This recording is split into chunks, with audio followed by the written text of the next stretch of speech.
it's Phil Stacy once again for the Salem News and Gloucester Times High School Sports Podcast. We call it Bandied About. I am your executive sports editor here at the Salem News, Matt Williams. On my screen, anyway, to my left is our esteemed assistant sports editor, and below me, Nick Giannino, the master of all things Cape Ann and the Gloucester Times sports editor. Gentlemen, how are you? We have a beautiful spring day today. Tuesday, May 5th, probably nicest day of the year so far. Hopefully we get a few more of these before the high school season runs out in about 5 weeks or so. Anything on your mind off the top of your heads, boys? No, gorgeous out. It was nice yesterday too. Good to get out to a baseball game, catch some rays. Chatted up with some folks that I know. It was good to be out there with this nice weather. So hopefully, like you said, more to come. All right. Willie, Yeah, no doubt, you man. are steering the ship this week, so take it away and let us know what direction you want to take us in. Yeah, I don't know what all that means, but anyway, we didn't talk really last week about some of the more individualized sports, shall we say? So let's touch on those real quick. Give me a reason, something I should care about from either track or tennis from the North Shore or Cape Ann areas. Any of us? Start. Anybody?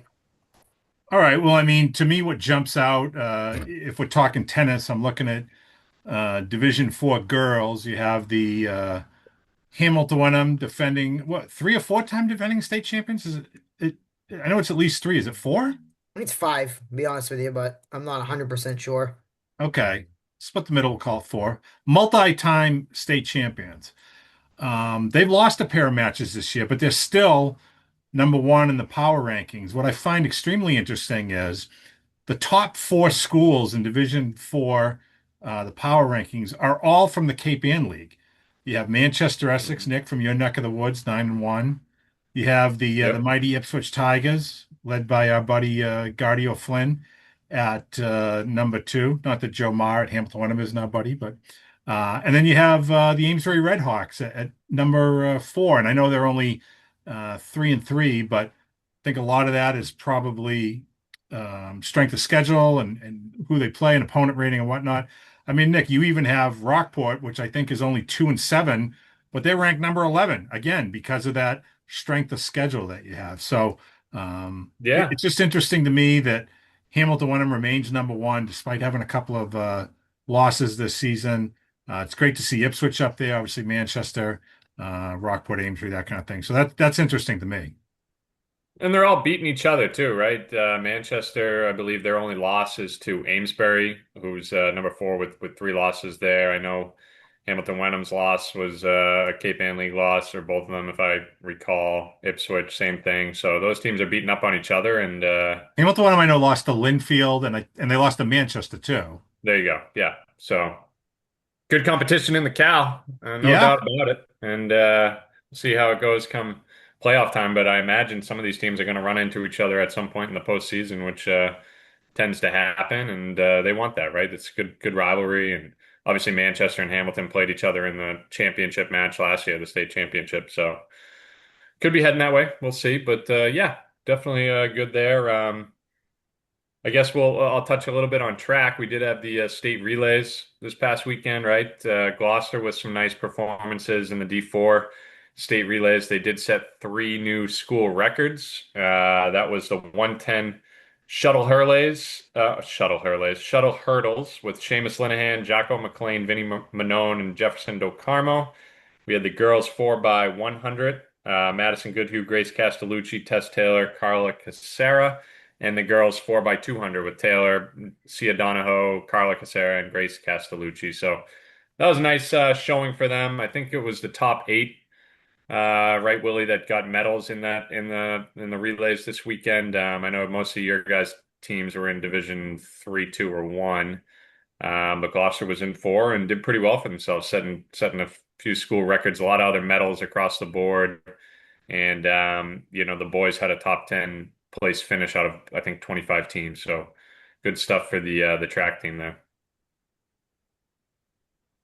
if I can Solid, stick solid. with tennis, Willie, I know that Swampscott's still undefeated. They're having a nice little run. They're They're 9-0, I believe, after their win yesterday over Danvers, yesterday being Monday. And they are ranked top 10 in Division Three. Um, but it does go back to something we've talked about several times, I think, on this podcast amongst ourselves, where the power rankings, by and large, I feel like benefit the teams that we both cover in the Cape Ann League as opposed to the Northeastern Conference, because the conference tends to be, again, for the most part, with the schools that we cover, divisions two and three.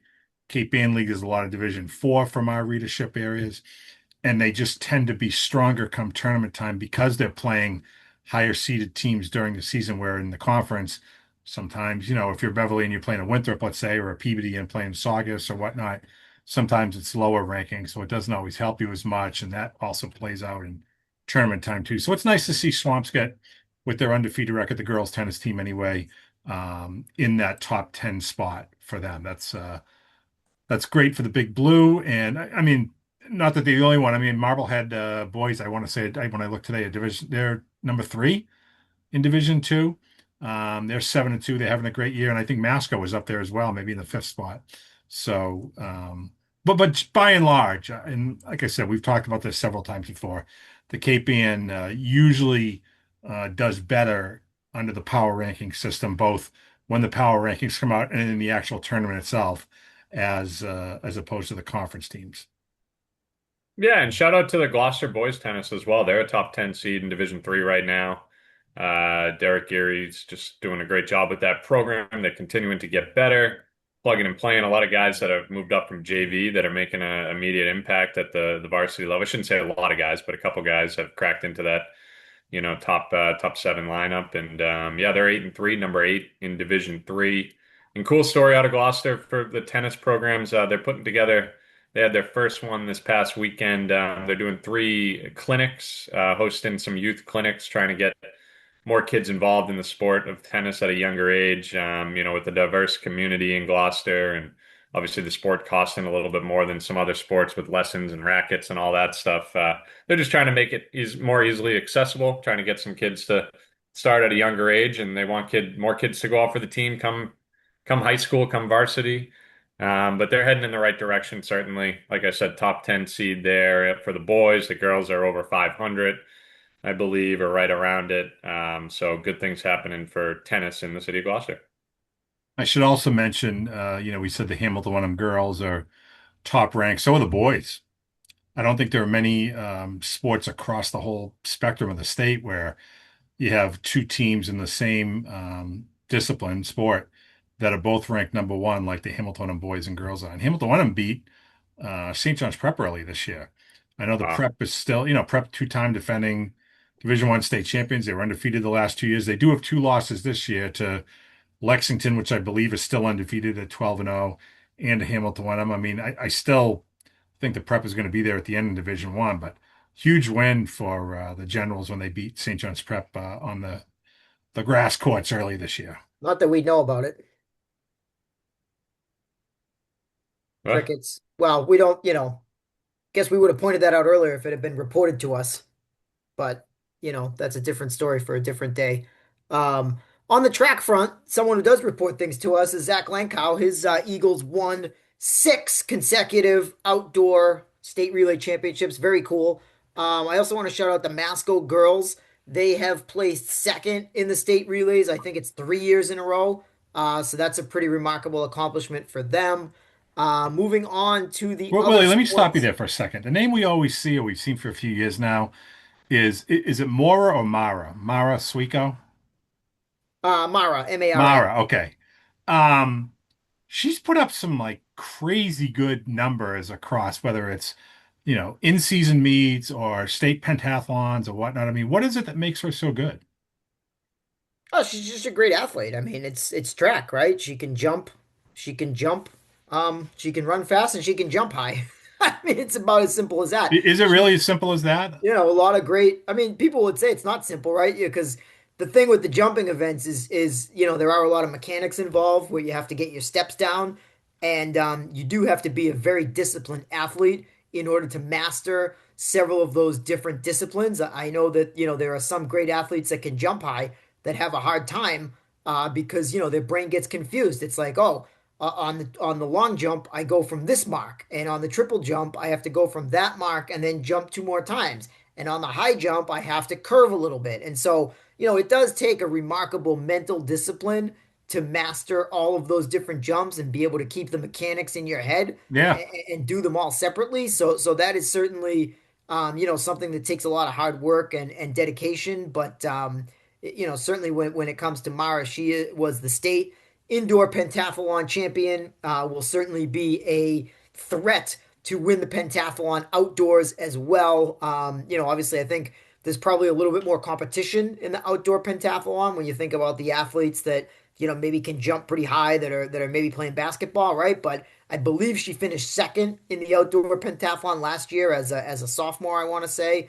NEC MVP indoors this winter. So certainly, a tremendous athlete who can succeed across all number of disciplines. And the basketball player, speaking of which, Sammy Liakos from Masco, she took home a bunch of gold medals from state relays too. She's been doing great in all the different throwing disciplines, shot put, discus, and whatnot. I mean, she's a tall kid, so when you get that extra height, right, you imagine, the pitchers in baseball say, the real tall ones, the ball's coming down from a high spot with a lot of velocity, and I think that's kind of what's going on. But with her power plus her height, she's getting a great angle on the shot and certainly on the disc and threatening some records up there too. So two really good pillars for Masco girls track to build around, and they've certainly had success at the state relays now, going on 3, 4 years in a row, which is pretty cool to see.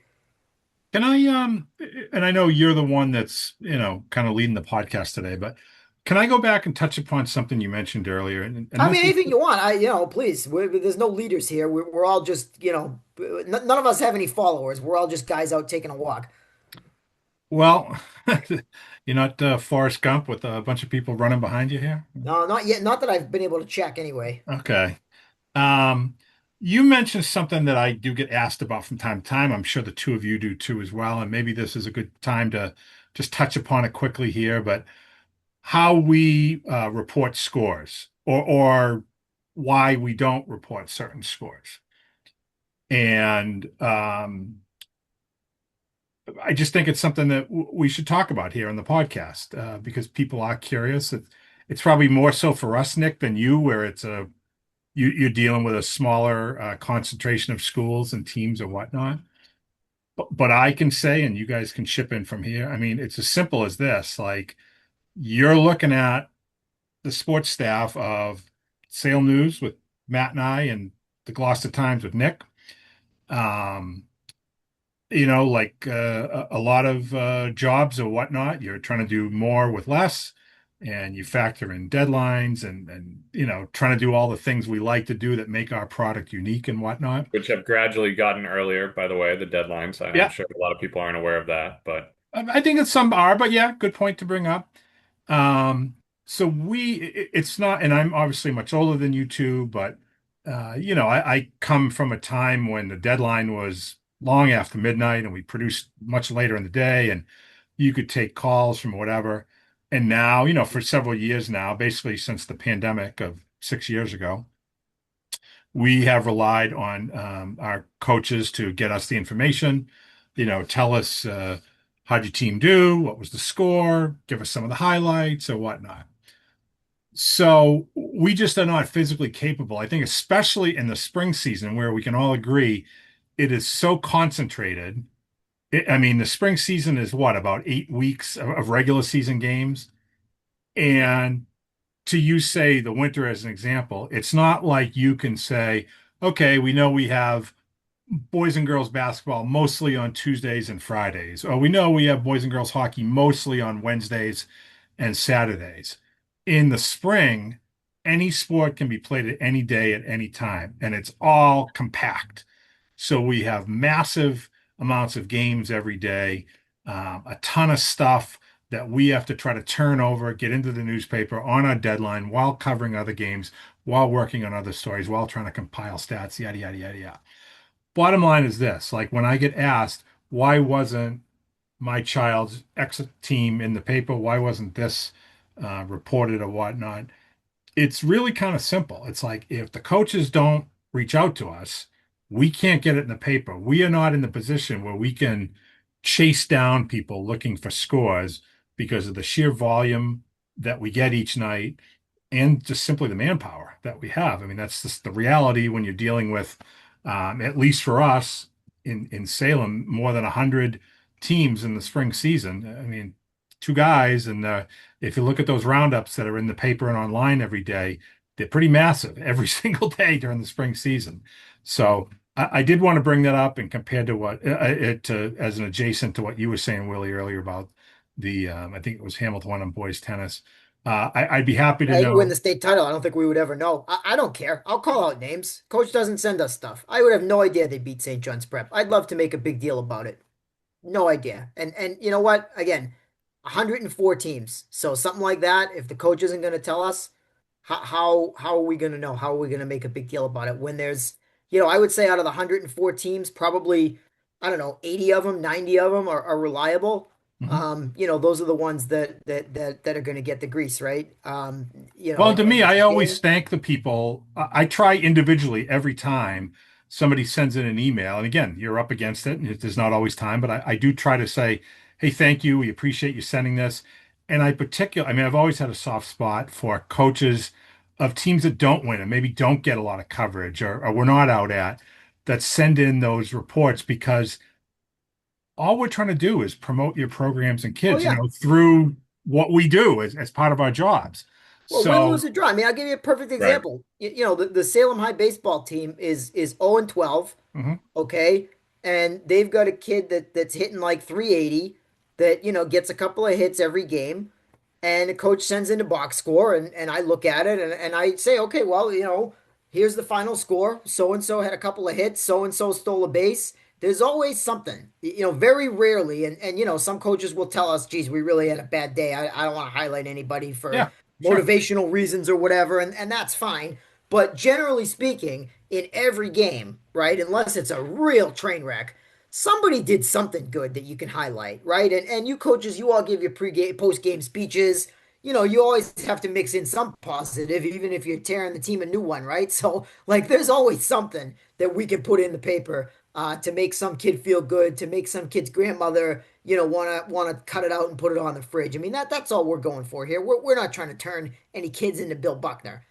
Well, in the case Right. that you mentioned too with the tennis, that is something that while we weren't at in person, we can certainly turn that around and make it a front page story. You write up a little thing. It's not like you're pretending you were there, but you write it up bigger than you normally would. Hey, massive win. Maybe you find a headshot of a player. You dress it up a little bit. You make it nice. You make it the newsworthy event that it is. Instead, kind of goes by the books, and maybe outside that little enclave, people don't know about it. So I guess that's maybe, if not a mea culpa to people, it's like, hey, for the coaches that do send us in their stuff, we appreciate it. Trust me. I know sometimes it seems like a roller coaster where we're just getting this stuff in as fast as we can and turning it around. But we do take great care, all of us. And I'm not trying to pat ourselves in the back here, but we really do try to put in, you know, every goal or every hit or, highlights and every score of every tennis match and all the winners and a track meet or whatnot, but we really rely on the coaches to get us that information. And Nick, I didn't know if you had anything you wanted to add to that. No, I mean, the majority of my coaches do a great job, so I'm lucky in that regard. And like you said, it's obviously a smaller area, but I think the athletic directors are pretty good about making sure their coaches report stuff. And every now and then I'll miss a game and I'll reach out via text and they'll get me the information and it's fine. But my biggest thing is, like Willie said, win, lose, or draw, right? If you lose and you're feeling sour, you're feeling sorry for your team and yourself, and you don't want to report the score, I don't like that. I want to get the score in there regardless if they win or lose or draw. And sometimes I run into that situation where, I notice, Arbiter is great for keeping track Yeah. of scores. Yeah. I love that the schools are using that now, and athletic directors are putting in those scores in a timely manner. And if I miss a game reported, I'm able to find at least get the score in there. But to not have any details from a loss, whether it's a 10-0 loss or a 2-1 loss, we want to get the information in there. And again, it all goes back to highlighting these kids. And like Willie said, there's always going to be, for the most part, someone that stood out, even in a loss. So, coaches, if you're listening and you lose and you say, I'm not going to report this one today, please just do it anyway because we want to get those scores in there. Oh, you're Yeah, exactly right. I exactly. mean, with Willie's point and Salem baseball, I can say the same thing for say like Essex Tech lacrosse, boys lacrosse hasn't won a game yet. I hear every single game Yep. from shout out Josh Field for always contacting me and finding positives that we can write about. I mean, I think sometimes kids need that, when they are losing that like, hey, we're still working hard, there is positives to find here. Someone had a couple of hits, someone, struck out a few batters or stole a base or whatever. Right. Look, it is what it is. Some people are going to call, some people aren't. Or not call, email, I guess, these days. But I just thought it was, I think about this a lot because I do get emails about it, and people don't understand the mechanisms of how the system, how are you supposed to get the information and whatnot. Um, we let all of our athletic directors know, and they're great, for the most part. They pass it along to their coaches, and the athletic directors have so much on their plate, so they're not always following up with every coach, every game to make sure that they report stuff. But it's not a problem for what 85, 90% of the coaches. Willie, Right. we get a ton of stuff, but We get enough, I would say. Yeah, it's plenty. what I mean, and that's the thing. In these days, it's like, whatever doesn't come, doesn't come. That's just how it is. So, um, moving on. Let's talk about just thought it the was other. important to bring that up, and I wasn't planning on going on a No, it's tangent or great. whatever, It's whatever. But people like the inside scoop. That's why they like podcasts and whatnot. They like the yeah, inside scoop. So, there you go. There's give me a something look that at making a surprised either sausage. of you guys, or something that we haven't touched on in previous weeks from any of the other big four sports. Your baseball, softball, boys and girls lacrosse. Anything come out of the woodwork this week? Any surprises? Any changes? Anything jump to mind? I I don't mean, think, go oh, ahead, go Matt. ahead, Phil. No, no, go ahead. Well, I was just going to say, I don't know if this is anything we haven't talked about before, but Gloucester baseball is having another tremendous season. I saw them yesterday play Marblehead. They're 13-1 now. The only loss was to Masco, a 2-0 game, which was competitive. They had that 15-inning game against Danvers. They're finding different ways to win. And yesterday against Marblehead in that win, 10-3 win, they were down 2-0, came back, hit a couple home runs. Lucas Albano, senior captain, hit a home run that kind of broke things open. But it was Rory Gentile, the head coach's 100th career win. This is his seventh season with the program, so pretty good stuff to hit that. I think he's 141 overall in his career now. Only trails Joe Orlando, who's now at Rockport. I believe Joe had 123 wins in about a decade there in Gloucester. So good stuff for the Gloucester baseball program. They're still sitting at number 8 in the rankings. I'm sure that kind of ticks them off a little bit that they're not a little bit higher, but nonetheless, they'd be in store for a home game to open up the playoffs, and they're just doing it on both sides of the ball. So shout out to Gloucester baseball and Rory Gentile. I'd point out one thing we didn't talk about last week with baseball is that Division Three is pretty packed with local teams here. We've got Mm, Fenwick at 14, Swampscott at 15, Danvers at 17. So Danvers, they had that tough 4-game losing streak with three of them all in extra innings. I was a little worried about them. Geez, are they going to make the tournament? Are they going to get buried here?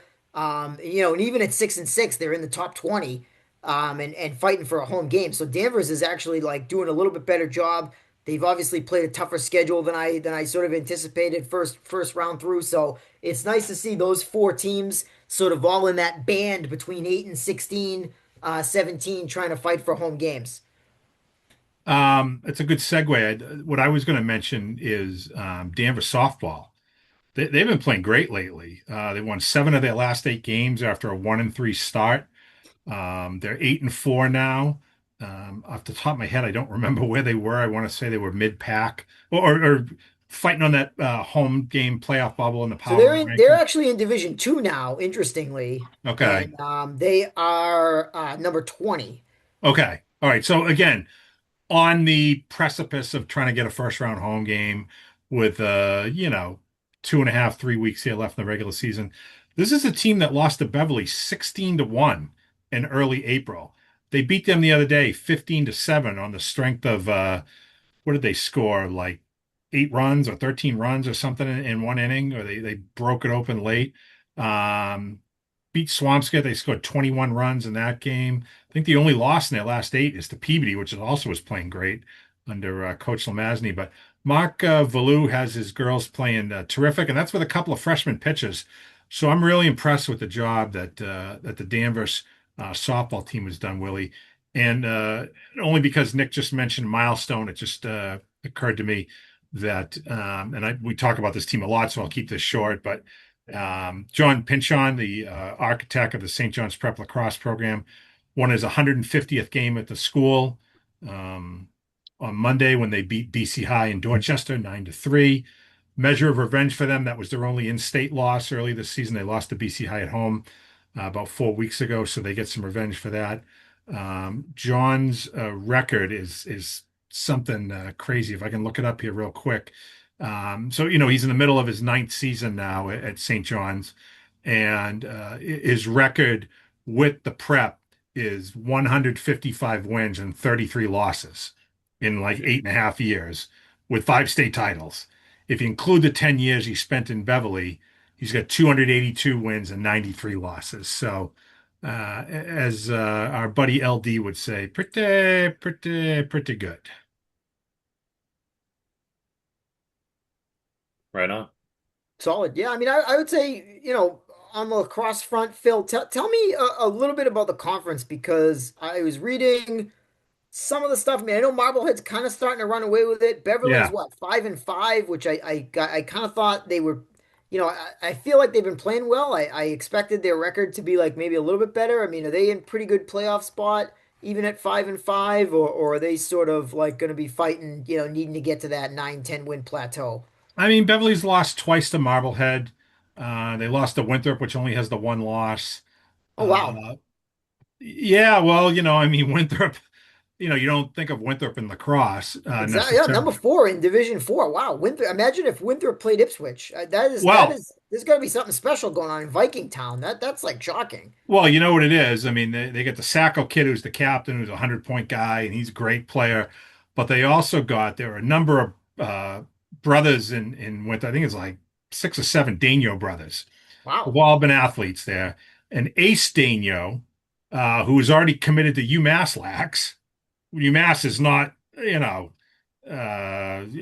Division 3, No, that's bottom of like the national barrel. champ. I mean, they've won national. They've been to Yeah, they're Final legit. Fours UMass lacrosse. Like Yeah, they. he's a class of 27 midfielder who came back to Winthrop from Holderness, and he's tearing it up. So between him and Sacco, those two are almost single-handedly Have just they played Marblehead? no, they will play though. I know that's coming up this month. I Yeah, that's an want interesting to. matchup.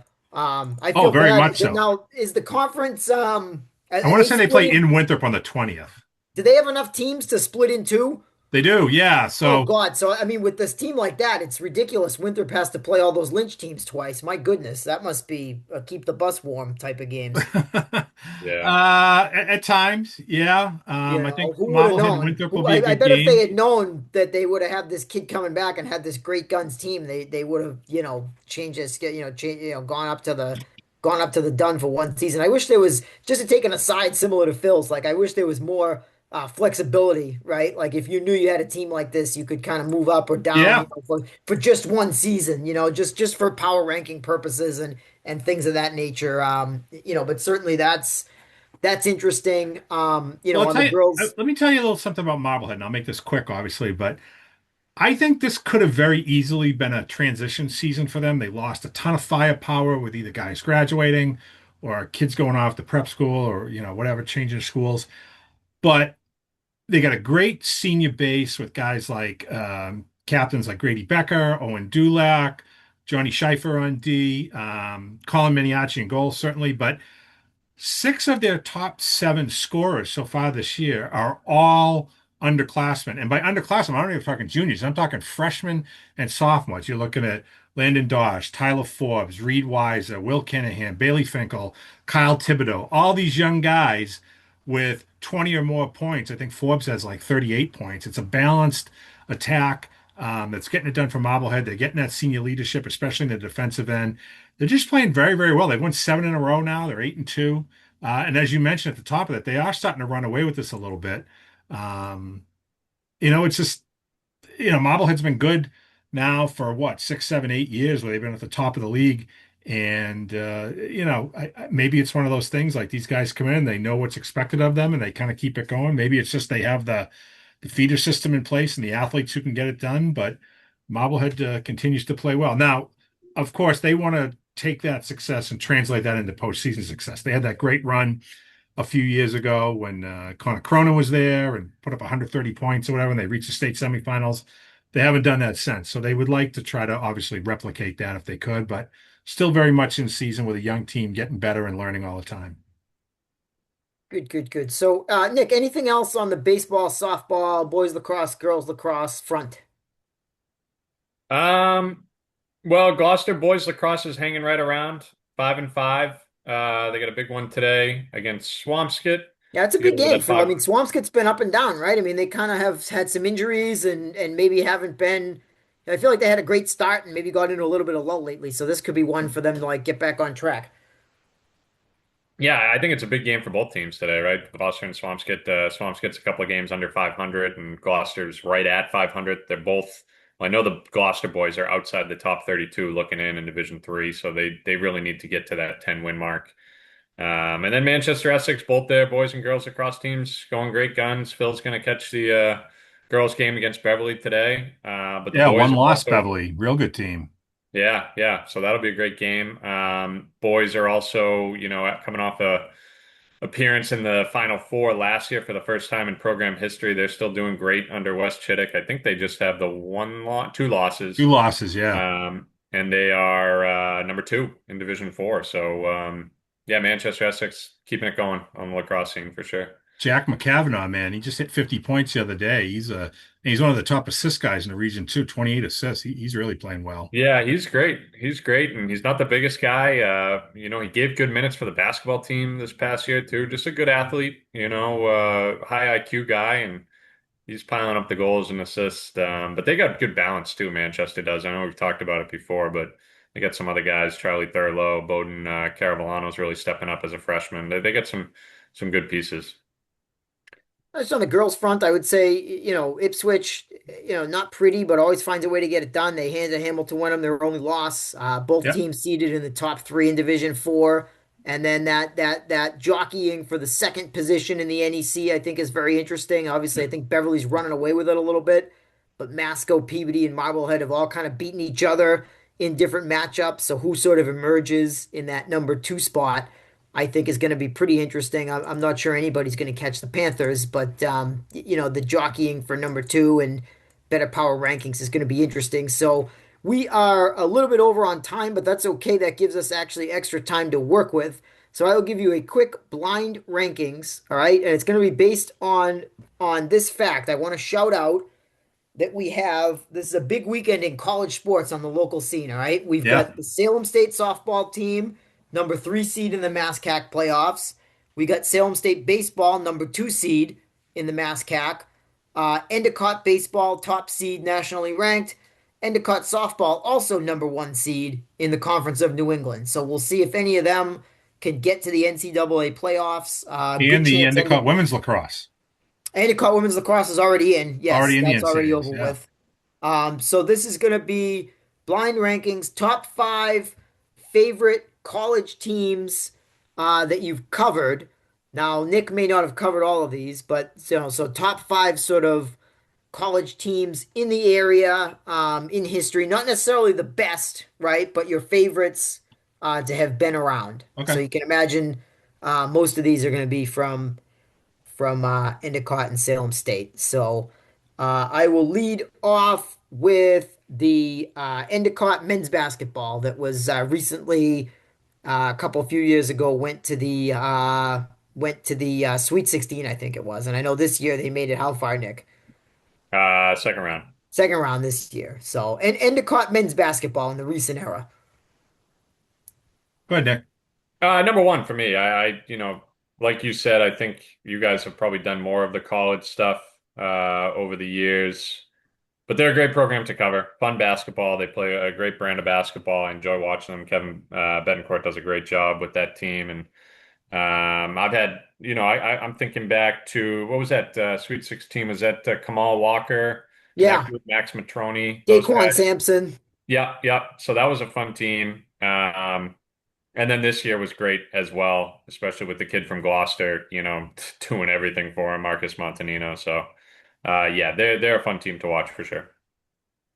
I'm going to go number four, and I love Kevin Betancourt and his program. Kevin's a great guy. He's a perfect fit for that school. I think he's built them into a consistent power, as you said, Nick, this year. I mean, what a run they had with, most wins in school history, most consecutive wins. I think they actually didn't they reach the third round? They won two home playoff I games think on you're their right. road Yeah, abroad. thinking back, they won two games, so Yeah. they were back in that was the Sweet 16 again, right? Yeah, they had that dramatic win in was it the second round before they had to go out to was it Illinois they went to? Jeez, I mean, Yeah, Illinois. it wasn't even that Tough long one. ago. Um, but I feel like I've covered a ton of these, and I wasn't actually at any of those games, so I'll put it a four. But a high four if that's possible. I mean, I think what a powerhouse program that Kevin has built over there. If you're a Give me. local player and you're looking for a school to go to, don't rule out Endicott. It's great hoops over there. Yeah.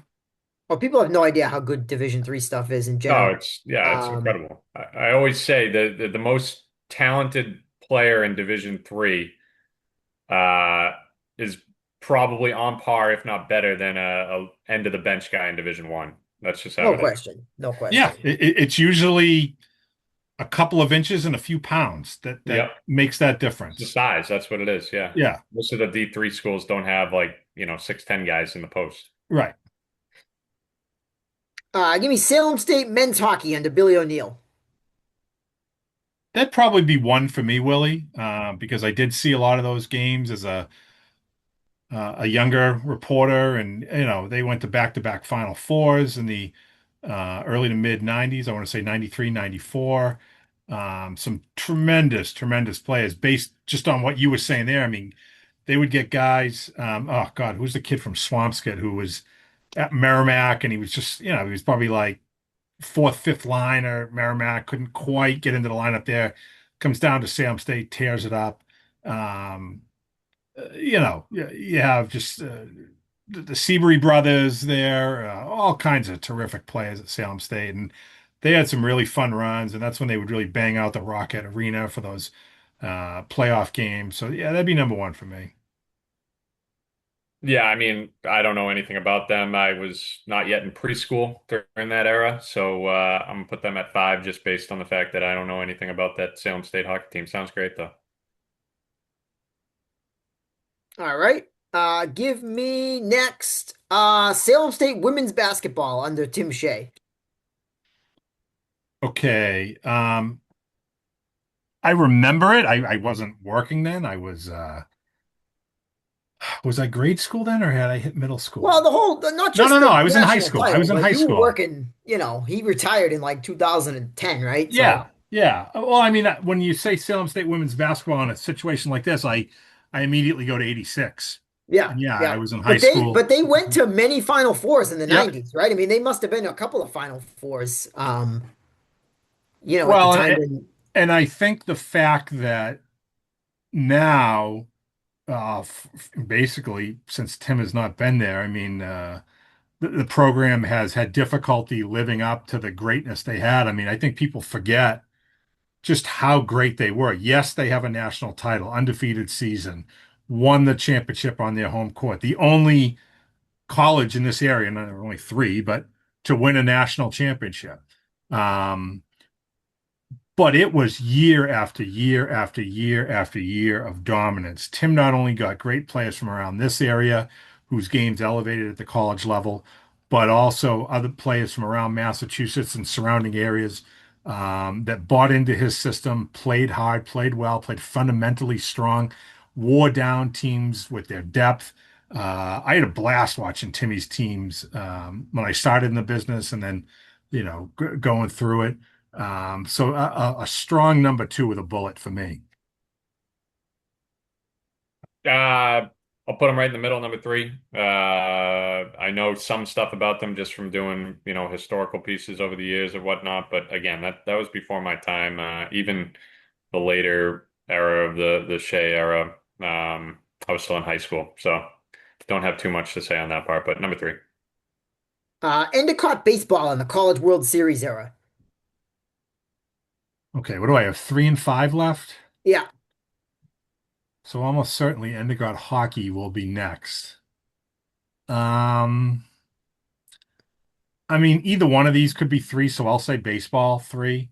Um, it's a blast going over to Northfield and watching them play well. I think last year I caught a playoff game against Hopkins, which was what the super regional round, and it was a rain delay, and everybody goes and some people are back in the school, other people huddled around umbrellas or under whatever, and um, that is an excellent brand of baseball. And I know for some people I'm preaching to the choir, but for others who have never caught a game over there, I mean, that's really, really high-end baseball. For them to have made the College World Series 3 years in a row, is pretty remarkable. I think for any Division III program in the country to do that is a remarkable feat. And for Endicott to have done it 3 straight years, and hopefully they make it four this year, would be saying something. It's a great take over there.